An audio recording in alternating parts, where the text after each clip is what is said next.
Welcome to the deep dive. Today we're really getting into something pretty fundamental, I think, to being human: criticism. Yeah. We've pulled together some really fascinating sources that look at it from all sorts of different perspectives. Mhm. The idea is to understand not just, when it hurts, but why it even exists and how it functions. Exactly. Oh, It seems simple on the surface, right? A bad review, a negative comment. right. But it turns out to be this really deep-seated part of how we interact, how we judge things, even how we make progress, actually. Yeah, the sources trace it way back. Ancient Greece, this idea of reasoned judgment, which sounds quite different from how we often think about it now. It does. We tend to focus on the negative sting today, don't we? Yeah. But originally it was more about careful evaluation. And it's everywhere. The material really drives home that criticism affects, well, everyone. Doesn't matter who you are, how old you are. No escape. Work, school feedback, how we talk about art, politics, even our own beliefs. It's just constant. And it has this long history, too. You mentioned the Greeks. But think about Socratic questioning, right, all the way up to modern scientific peer review. It's baked into how we validate knowledge. So our mission today, then, is to kind of unpack this whole thing. It's complex. Definitely. We need to sort out the helpful kind, the constructive stuff, from the purely destructive kind. Okay. And look at that voice inside our own heads, the self-criticism versus the criticism we get from other people. Right. And, crucially, how context changes everything. Where and when you hear something, who says it? It totally shifts the meaning and the impact. Okay, good plan. So let's start with maybe a taxonomy. The different types of criticism our sources map out. Sounds good. The big distinction seems to be constructive versus destructive. That's the main one, yeah. And one thing that really jumped out at me from the sources is that even if the person giving it thinks it's constructive, it's how the receiver feels it, how they perceive it, that ultimately matters most. That is such a critical point, often overlooked. Constructive feedback, ideally, is about helping someone get better. Right, specific. Very specific. Focused on behavior, not the person's identity. Yeah. And, maybe offering a suggestion for improvement, like maybe try presenting the data this way next time. Gotcha. As opposed to destructive criticism, which is often vague, personal, you're just not cut out for this, that kind of thing. Hurtful, offers no way forward. Yeah, just tears you down. But like you said, that line can be really blurry. Your past experiences with criticism, how you're feeling that day, your relationship with the critic, it all colors how you hear it. Makes sense. Okay, then there's the internal versus external stuff, that inner critic. Oh, yes. Which the sources link to things like low self-esteem, perfectionism, that relentless voice. It can be absolutely brutal, can it? Often much harsher than anyone else would be. Totally. And then the external kind, from other people, which build you up or, really knock your confidence, especially in close relationships, right? When it becomes about who you are, not what you did.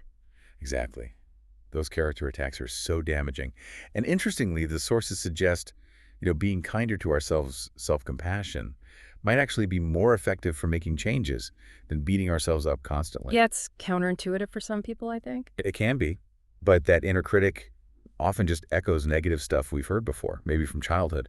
It lays down these tracks in our brain. Ah, okay. So it connects back. It really does. And thinking about criticism between people, the sources really stress keeping the focus on the specific action or behavior. It's so easy to slip into you always or you never. Yeah, those generalizations.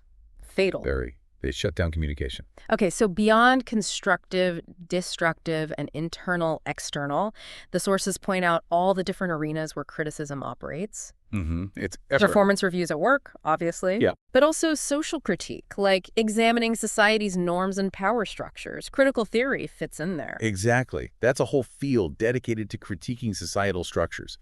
Then you have aesthetic criticism, analyzing art. Judging art, yeah. Moral criticism, judging actions based on ethics. Right and wrong. And scientific criticism, that peer review process we mentioned, ensuring research quality. Plus others, logical criticism, factual, public, private, the list goes on. Wow, okay. It's a really broad spectrum. It is. But what's interesting is, even though they operate in different domains, art, science, work, and the skill, these forms often serve similar functions, don't they? Like what? Like setting standards, regulating things, evaluating quality or performance, and potentially sparking change. Ah, okay. So there's an underlying commonality. I think so. The sources sort of lay these out sometimes in tables, Yeah. showing the type, its intent, how it usually looks, and its effects, good and bad. It helps to see it all mapped out. Yeah, seeing the intent versus the typical manifestation versus the effect.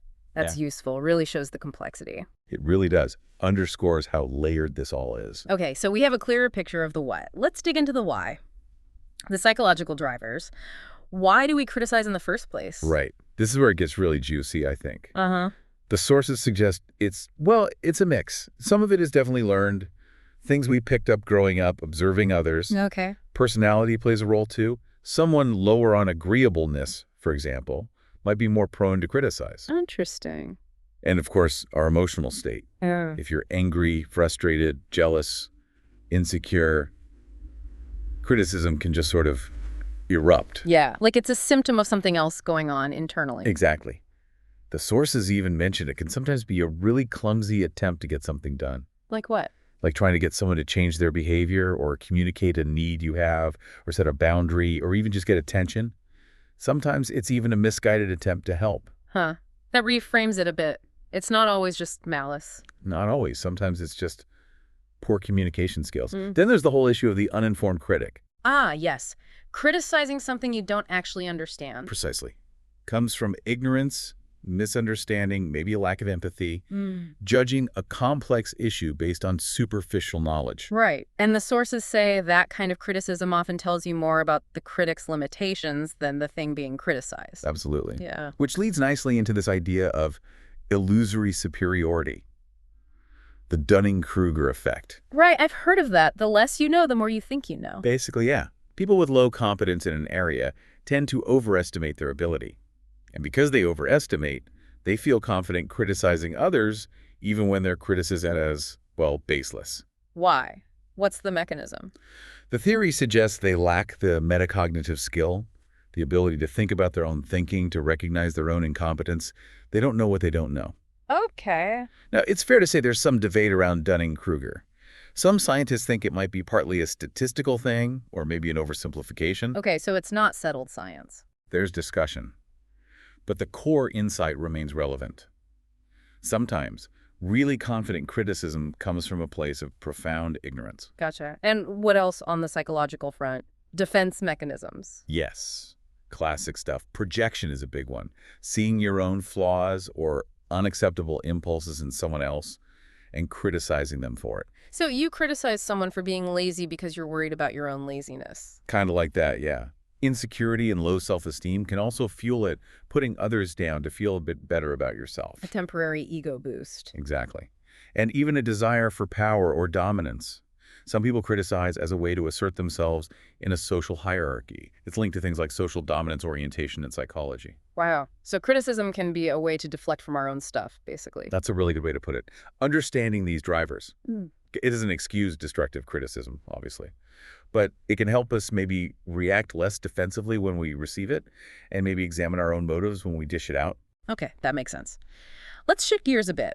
The evolutionary angle. How is criticism seen as, like, a social tool that helped us survive and thrive in groups? Yeah, this is super interesting. Think about societies they all have norms, right? Rules for behavior, often unspoken. Sure. Our sources talk about norm psychology, this inherent tendency we seem to have to learn social rules and stick to them. Criticism is like a key tool for enforcing those norms. Like a social correction signal. Hey, you stepped out of line. Exactly. It's part of the grammar of society, as some put it. And these norms get internalized. You know, we don't just follow them because we're afraid of getting called out. Right. They start to feel like the right way to behave. And once a norm feels intrinsically right to you, you're more likely to notice and criticize someone who violates it. It maintains social order. Okay. And how does cooperation fit in? Well, criticism can act as a form of punishment, maybe low-level punishment for people who don't cooperate or violate group rules. This helps sustain cooperation, especially in larger groups where you can't monitor everyone directly. Keeps free riders in check. That's the idea. And reputation is huge here.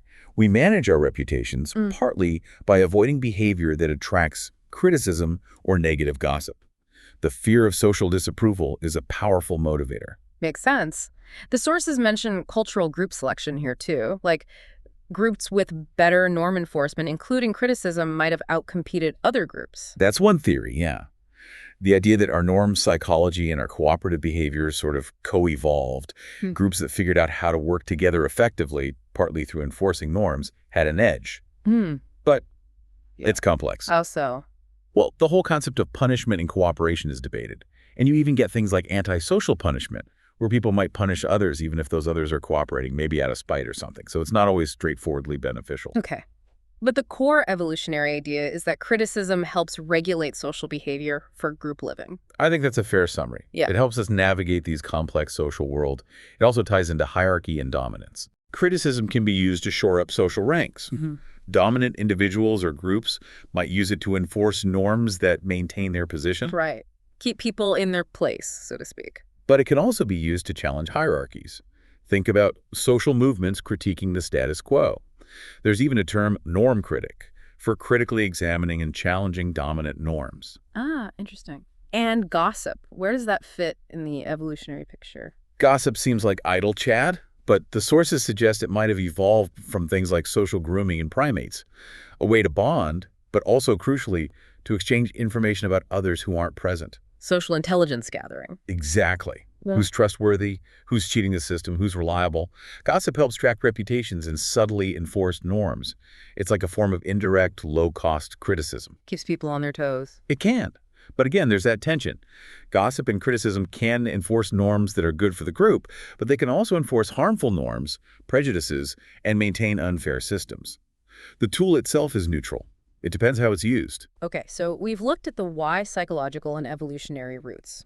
Now let's turn to the impact, the ripple effects. How does criticism actually affect us and our world? Oh, the impact is massive Mm-hmm. and multi-layered. Let's start with the individual psyche. Okay. Criticism can hit our self-esteem hard, how we see ourselves. It can feel like social rejection, which our brains process similarly to physical pain, actually. Wow. Yeah, Really? it can crush motivation too. And there are clear links in the research to things like stress, anxiety, depression, especially criticism experienced repeatedly in childhood that can leave really deep scars. Long-lasting effects. Definitely. And emotionally, the reactions are varied but strong. Defensiveness, hurt, anger, shame. It triggers a lot. Yeah, you can feel that just listening. And what about between people, relationships? It can be incredibly corrosive if handled badly, especially, as we said, when it moves from behavior to character attacks. It just erodes trust. Right. It's a major catalyst for conflict. The sources really emphasize creating what they call psychological safety in relationships. Mm-hmm. Feeling safe enough to be vulnerable, to make mistakes, to speak up without fearing a harsh judgment or ridicule. Good communication, like using I statements, active listening. That's vital for navigating disagreements constructively. So critical for healthy relationships. Absolutely. Without that safety, criticism just creates walls. And these effects ripple outwards, don't they, into all sorts of societal arenas. Like the workplace. Huge impact there. Job satisfaction, engagement, performance, whether people stick around. Mm-hmm. It's all affected by the feedback culture. Constructive versus destructive cultures. Exactly. A place where feedback is constant, harsh, and personal. People check out. A place where it's thoughtful, growth-oriented. People thrive. The shift to remote work adds another layer of complexity, too. How so? Harder to read cues, maybe feedback feels more blunt over text or email. Needs extra care. Makes sense. What about education? Big impact on the learning process. How students see themselves as learners. Think about a teacher's feedback or parents' comments about schoolwork. It shapes self-perception deeply. And a key goal of education is actually teaching critical thinking, how to evaluate information thoughtfully. Right. Teaching kids how to use critique effectively. Exactly. Then there's the arts. Oh, yeah. Critics shaping careers. Definitely. Public perception, market value, even defining entire movements. The relationship between artists and critics is famously complex and often fraught. And there are ongoing critiques about representation in the arts, too. And politics. Criticism is central there. Absolutely. Holding leaders accountable, debating policy. But it's also prone to, personal attacks, ad hominem arguments, biased framing, misinformation. It can get nasty. Yeah, it often does. And culturally, criticism reflects and shapes our values, our norms, our beliefs. Think again about critical theory, critiquing societal norms, or debates around religious beliefs. So it's woven into pretty much every major sphere? Pretty much. And within groups specifically, it has distinct effects.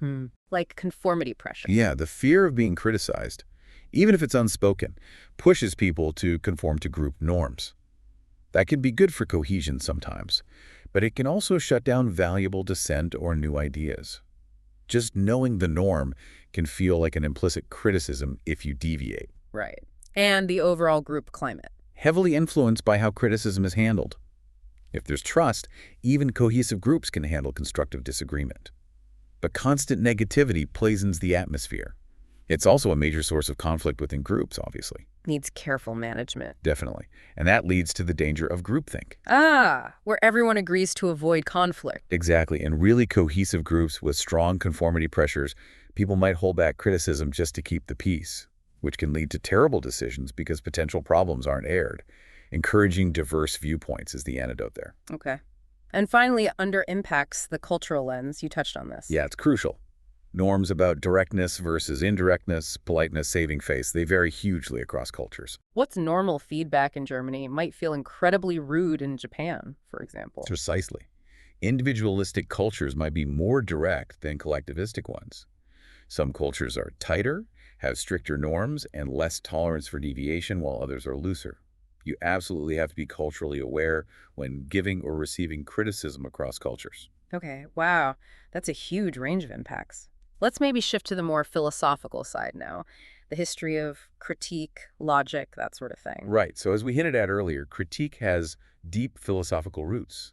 Socrates, challenging assumptions, demanding reasons. That's a form of critique. The Socratic method. Exactly. Then the Renaissance, the Enlightenment of the huge periods of questioning authority, tradition, established ideas. That's critique driving intellectual change. Fast forward to modern critical theory, which uses critique specifically to analyze and challenge power structures, aiming for emancipation. So a tool for social change. Very much so. And in parallel, art criticism developed from just philosophical musings into its own discipline with specific theories and approaches. It feels like this impulse to question and evaluate is fundamental to how we think. I think it is. And the philosopher Kant is really key here, according to the sources.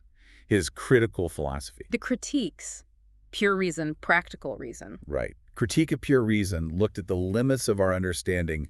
What can we actually know? Critique of practical reason explored how reason guides morality. Critique of judgment tackled aesthetics and purpose in nature. What's the big takeaway from Kant for understanding criticism today? I think it's about self-awareness. Criticism needs to understand its own limits. We can't know everything.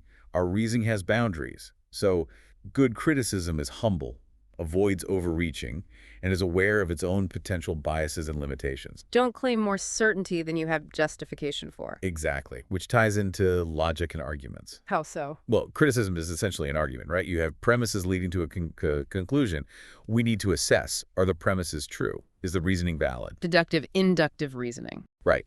And we need to watch out for logical fallacies, those common errors in reasoning that make an argument unsound. Like attacking the person instead of their argument, ad hominem. That's a classic. Or misrepresenting their argument to make it easier to attack the straw man. Red herrings, hasty generalizations, slippery slopes, false dilemmas. The list is long. Recognizing these helps us evaluate criticism more effectively. And there was something called critical discourse analysis. Yeah, CDA. That looks specifically at language use in criticism, especially in social and political contexts. How word choices, framing, and assumptions reveal underlying power dynamics and ideologies. So it's not just the logic, but how it's said and by whom. Precisely. It connects the linguistic details to the broader social context. It's about power, persuasion, and ideology embedded in the way we critique. And inevitably, criticism runs up against people's core beliefs, values, ideologies. Always a tricky area. Challenging someone's fundamental worldview often provokes strong reactions, defensiveness, conflict. Need sensitivity. Absolutely. Understanding the other person's belief system, finding common ground if possible, framing criticism carefully. It's crucial for navigating these conversations in diverse societies without just causing offense or shutting down dialogue. Okay. And briefly, the sources also connect this all back to biology and even genetics. Yeah, in a foundational way. There's no single criticism gene, obviously, but our neurobiology is involved. Brain regions related to social judgment, processing emotions, understanding social hierarchies, neurotransmitters like serotonin and dopamine, hormones like oxytocin. They all play roles in the background processes that enable social evaluation and response. So the hardware for it. Kind of. And evolution, as we discussed, likely shaped the underlying capacities for norm, psychology, cooperation, social monitoring, hierarchy navigation, even critical thinking itself. These biological foundations provide the basis upon which culture and learning build specific critical practices. And the sources mention the misuse of biology, like with race or gender. Yes, historically flawed or pseudoscientific biological arguments were used to justify discriminatory critiques based on race, appearance, gender. While the science was wrong, the fact that these social constructs persist shows how powerful they are, and they remain subjects of ongoing critique today. Okay. Given all this power and potential for harm, what about the ethics of criticism? How do we navigate the right and wrong of it? That's a huge question. Yeah. The sources stress the responsibility of the critic. Our words have impact. We need to consider not just our intent, but the likely effect on the other person. Anticipate the consequences. And try to minimize unnecessary harm. There's this tension, right? The harm principle, trying not to cause undue distress, versus the fact that criticism is often necessary for improvement, accountability, progress. You need it, but it can hurt. Exactly. So ethical criticism tries to find that balance. It aims to build up, provide a path forward, not just tear down. It's about constructive purpose. And of fairness, accuracy. Those must be key. Absolutely. Grounding criticism in facts, evidence, striving for impartiality, representing different sides fairly, though avoiding false balance where one side is clearly unsupported. Logical consistency, avoiding those fallacies we talked about. Truthfulness is paramount. And what about that acceptance paradox the sources mention? Why do we criticize when we all just want to be accepted? Yeah, it's puzzling on the surface. But it seems criticism persists because it fulfills those necessary functions we've discussed: learning, norm enforcement, maintaining standards. And maybe we distinguish between accepting the person and criticizing their actions. Plus, sometimes our own desire for acceptance or control can fuel our criticism of others or ourselves. It's tangled. It really is. Okay, so knowing all this, the types, the drivers, the impacts, the ethics, how do we actually navigate this better? Strategies for dealing with it. Right, the practical side. Let's start with receiving criticism. Okay, someone criticizes you. What do you do? First step, often the hardest. Manage the emotion. Acknowledge the defensiveness, the hurt, whatever comes up. Take a breath, pause before reacting. Don't just lash out. Exactly. Then try to genuinely listen. Ask clarifying questions. Can you give me an example? What specifically are you concerned about? Understand their perspective, even if you disagree. Okay. Then evaluate. Yeah, step back. Is this valid? Is the source credible? Is there something I can learn here? Try to be objective. And if it is valid? Accept the part that's true. Maybe make a plan to address it. See it as a chance to grow that growth mindset idea. Practice self-compassion. Don't beat yourself up, even if you messed up. And if it's not valid? Or just destructive? Recognize that. You don't have to accept baseless or malicious criticism. Set boundaries. You can say, I don't find that helpful, or simply choose to disengage. Protect your well-being. Okay, that's helpful for receiving. What about giving criticism? Preparation is key. First, check your intent. Is this genuinely for their benefit or the team's benefit, or am I just venting? Good question to ask yourself. Then think about timing and setting. Usually private is better. Choose a moment when they're likely to be receptive. Makes sense. And the content. Be specific. Focus on the behavior, not the person. Use objective language. Avoid judgment, blame, exaggeration. The SBI model was mentioned. Yeah, situation, behavior, impact is a great structure. In the team meeting this morning, situation, when you interrupted Sarah multiple times, behavior, I noticed she stopped contributing, impact. You can add an I for intent, and I wanted to understand what was going on, intent. Clear and behavior focused. Exactly. Also try to balance it. Mention positives if possible. Offer solutions or support. Make it a dialogue, not a monologue. Ask for their perspective. Show empathy. And follow up later to see how things are going. So it's a whole process, not just a drive-by comment. Ideally, yes. Yeah. Especially for significant feedback. And what about dealing with explicitly destructive criticism if someone's just being nasty or unfair? If you're on the receiving end, again, assess validity first. Is there anything useful, even if poorly delivered? Often, no. If it's just invalid or malicious, try hard not to internalize it. Easier said than done, I know. Decide whether to address it directly. Calmly confronting the person might work, but only if you feel safe. And if it's persistent, like bullying. Document it. Dates, times, specifics. Report it if you're in an organization with procedures for that. And prioritize your mental health. Seek support if you need it. And from a manager's or organization's perspective, how should they handle it? They need to take it seriously, intervene promptly, Investigate fairly. Address the giver's behavior. It's not acceptable. Support the recipient. Crucially, establish clear guidelines about respectful communication and foster a culture where destructive criticism isn't tolerated. Recognize it comes in many forms: undermining, gossip, public humiliation. So it requires active management. Absolutely. Can't just let it fester. One last approach mentioned was appreciative inquiry, shifting away from problems. Yeah, AI. It's interesting. Instead of focusing only on what's wrong, it focuses on what's working well, on strengths, on positive potential. The 4D cycle: discovery, dream. Discovery, what works well now; dream, what might be; design, how to get there; and destiny, making it happen. It's about building on positives. How does that help with criticism? Well, it can bypass defensiveness. People are often more open to talking about successes and aspirations. It fosters energy and inspiration. It's not necessarily a replacement for addressing specific problems through constructive feedback, but it's a powerful complementary approach. Build positivity. Focus on strengths to fuel growth. Exactly. So navigating all this, it really takes skill, awareness, empathy on both sides, giving and receiving, and building environments where feedback helps, not hinders. Okay, so let's try and bring this all together. We've covered a huge amount of ground today on criticism. We really have. It's clearly not simple. It's this really complex thing deeply rooted in our psychology, our evolution, how our societies work, our philosophies, even our biology in a way. And that core tension is always there, isn't it? Between how much harm criticism can cause and how necessary it seems to be for learning, accountability, improvement, for progress, really, both individually and collectively. Yeah, that seems to be the central challenge. So for you, our listener, some final thoughts to maybe chew on. The big takeaway seems to be the importance of being really intentional about how we engage with criticism. Right. Developing the skills, being aware of the context, bringing empathy to the table, and maybe most importantly, practicing some critical self-reflection about our own patterns. How do I give feedback? How do I tend to react when I receive it? Yeah, that self-awareness piece feels key. And that leads to maybe a final provocative thought for you to consider. We know criticism is deeply ingrained. We know we need social connection.